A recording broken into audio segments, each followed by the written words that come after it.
नमस्कार दोस्तों, मेरा नाम है देव और आपका स्वागत है डीके क्राइम स्टोरी चैनल पर। यहाँ पर हम आपको हर बार एक नई और एक सनसनीखेज अपराध कथा सुनाते हैं। अगर आप हमारे साथ इस रोमांचक सफ़र का हिस्सा बनना चाहते हैं तो इस चैनल को सब्सक्राइब जरूर करें और बेल आइकन को दबाना ना भूलें ताकि आप तक हमारी हर कहानी सबसे पहले पहुँचे। पाली शहर के कोतवाली थाना के लैंडलाइन नंबर पर फ़ोन आया।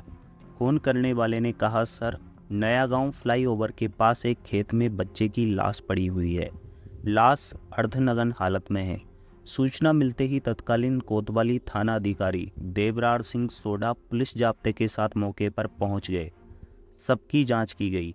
शिनाख्त खेत में ही पास में ही संचालित होने वाले आर्य समाज के गुरुकुल आश्रम में रहने वाले शिष्य सब्यसाची उर्फ चिंटू निवासी रुड़की हरिद्वार के रूप में हुई। सब्य के सिर पर चाकुओं से गोदने और मिट्टी के ढेले से बार करने के निशान थे।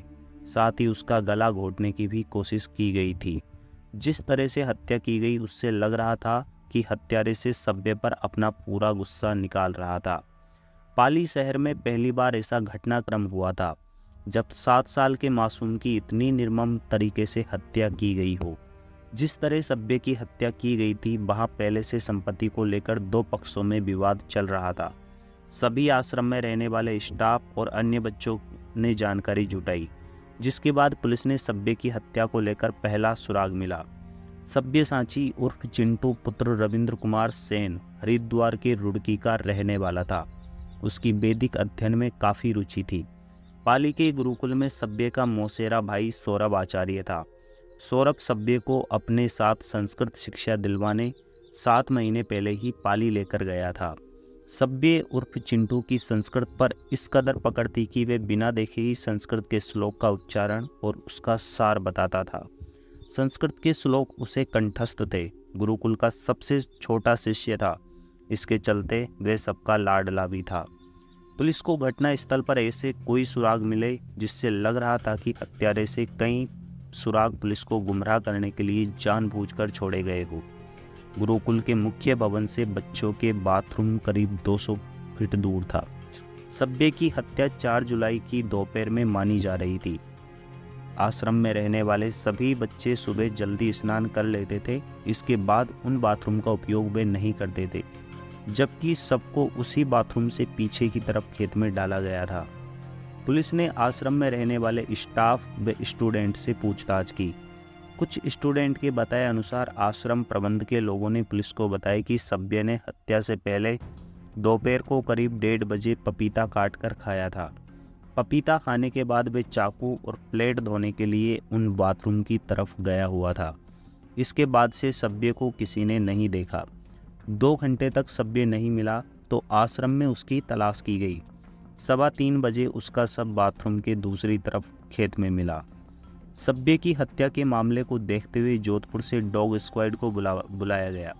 स्क्वाड में शामिल डॉग को घटना स्थल पर मिले बच्चे के कपड़े सुंघाए गए। उसके बाद वे खोज करते हुए सब्य के कमरे में आकर रुक गया। पुलिस डॉग को 2 से 3 बार घटना स्थल पर लेकर गई, लेकिन डॉग फिर से कमरे में आ रहा था।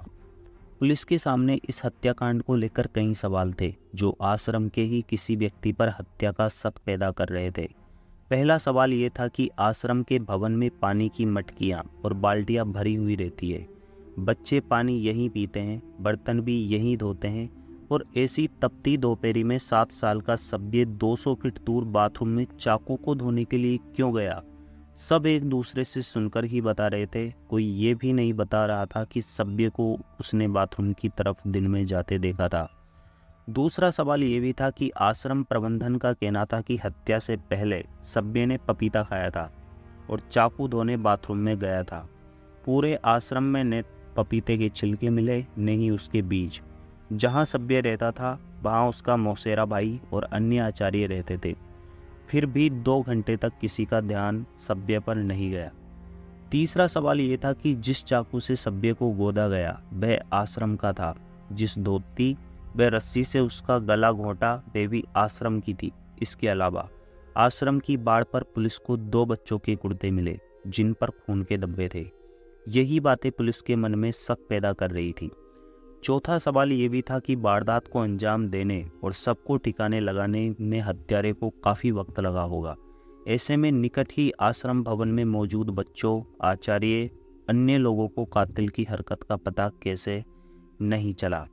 इन सवालों के बीच पुलिस को आश्रम में ही रहने वाले 14 साल के शिष्य का व्यवहार अलग लगा। उसे डिटेन कर पूछताछ की गई।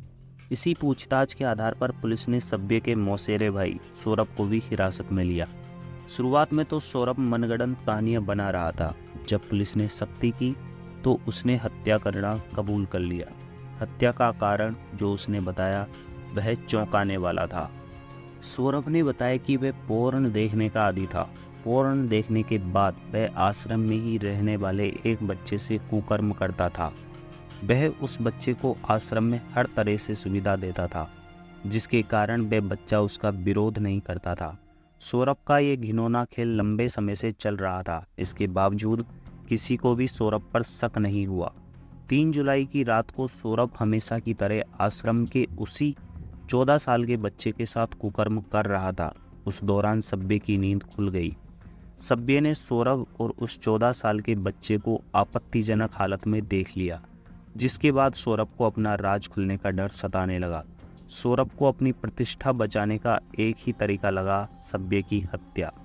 सौरभ ने बताया कि वह और नाबालिग सभ्य को पहले आश्रम भवन की छत पर लेकर गए। वहां उसका मुंह बंद कर उसके सिर पर चाकू से हमला किया। उसके बाद उसकी धोती और रस्सी से उसका गला घोंट करके हत्या कर दी। आश्रम के भवन से सभ्य की लाश को वे बाथरूम के पास लेकर आए।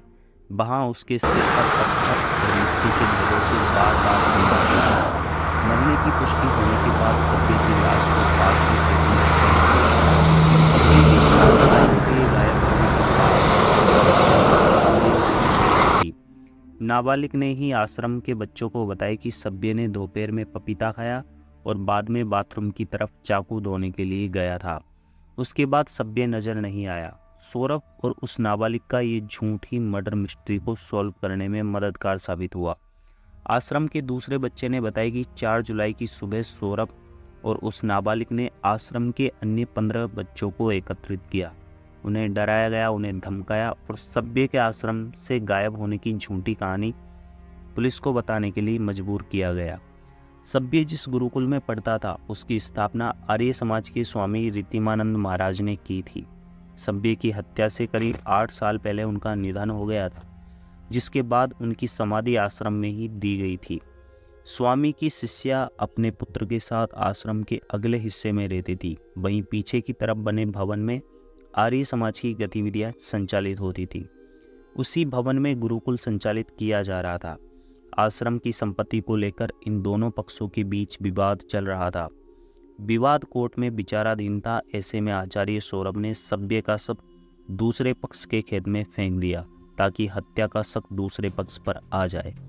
इसके बाद 4 जुलाई को फ़ोन करके आश्रम के ट्रस्ट और पुलिस को मासूम की हत्या और शव खेत में पड़ा होने की जानकारी दी।